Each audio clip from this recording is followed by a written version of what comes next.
Congo, Glody Diasiga, la mignonne, hey, la mignonne, et Tracy Belenga Pro.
Nous sommes en bandale.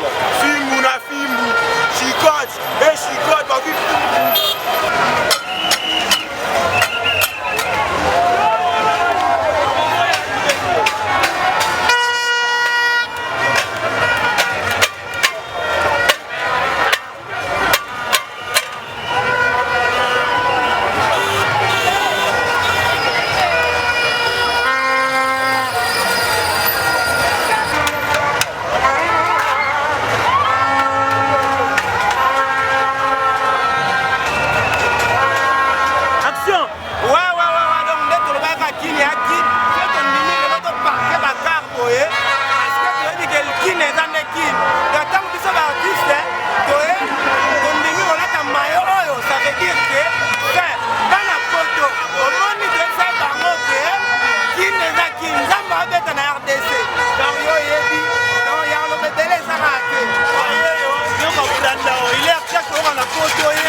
Yaga. Fimbu na fimbu chabo kitabu. Mama ah comme fimbu ya. Tokata bango fimbu. Fimbu c'est ça la fimbu. C'est ça la fimbu. Yo ah faut jouer. Toi c'est la fimbu derrière. Toi c'est la fimbu. Fimbu na futanga dia ngadi aussi. Moment de flottement, moment d'incompréhension.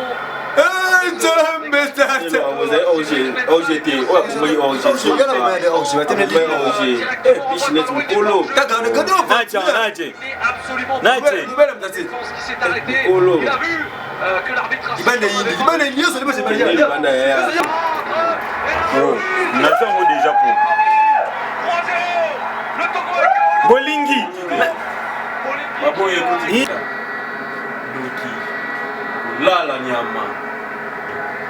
Lala kuna. Fimbo zozo kuna ya ajinete. C'est bon. Mundele. Fimbo zoko bien kuna. Mais ça abane Ça boy moi muke. OK. OK, vous avez bien. Fimbu. Et ça va être inspiration. 3 na et 3-1. Zakat. Dale lo wa. Avec ça. Ndela calculer au bito.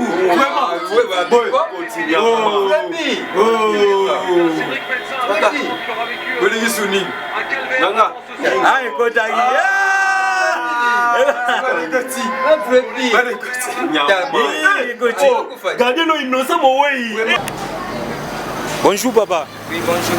Tongi toyeba atwana komini mpe komono nani? Atwana bandal na quartier ici akomona adresse. Siko oloba nini pona match vraiment lelo kwa tozobeta na Togo kuna Claude waza kuna abika yebi Léopard ebandeli tina suka mto alakise Léopard te yo sengoni nozana ngo pe loba nini okoloba pona match lelo. Wana zese makasi ko ba uzopenda 5-0 lelo. 5-0. Pronostic à combien nini ozana wana pronostic ni? Na pronostic à 5-0 to na Cameroun to vie Cameroun après to ke finale to finale na les 5 coupe ya. Ba joueur nini ba otia 5 biana. Oh tangla lelo tsa bakambu akebano ba mobile lelo ba tsa ba. De lelo vena Togo mataki ta 5-0. Mais Claude wabika yebi biso kitoko. Ayebi ba joueur mais ayebi système de jeu. Solo. Merci beaucoup. Ouais, merci. Bonjour.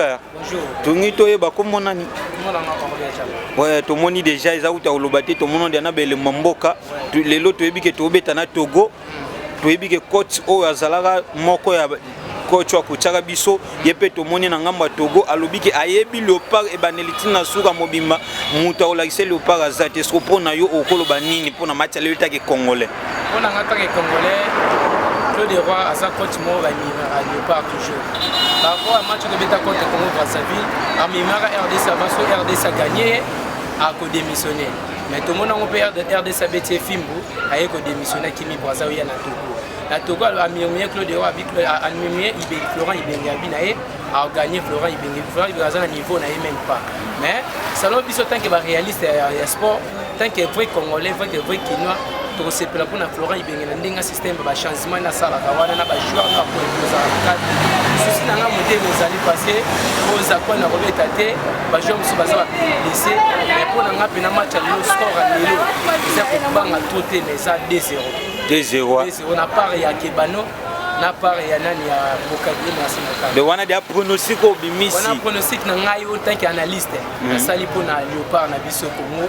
Donc tout ça na soka 2-0 so Togo a résisté a meki combattre na meka ko tchabi imposer ko tchabi sobi ça veut dire on fait ça biso suka na to ko battre ça suba mayele moko ko makuta même 3 ou 4 les wa lobito matato kita sur le lot gagner à longue sur Togo oui donc ya mesana ne ka ko longo kaka donc yé a quand azo murmurer trop RDC comprendre les jeux système déjà il Florent Ibengité azo po ya moka na c'est ignorance mais Florent Ibengabi belete a robeta a bien robeta et puis na robeta mais a relaxer ka biso da pour sa point toi biso posa belé toi posa posa point même 1 but même 1-0 même 2-0 les araka posa na biso neto gagner souci na biso c'est ngoto boyi nous na posa na victoire pour Togo ayeba non azana coach moko te lwa ibe to moni merci beaucoup to moni moi na classe bazawa donc na biso aki koloba etake congolais pona mboka masa okoloba nini pona match lelo bima posa na match lelo 3-1 to gagner 3-1 wana oza siri na ba joueur nino ba rochabi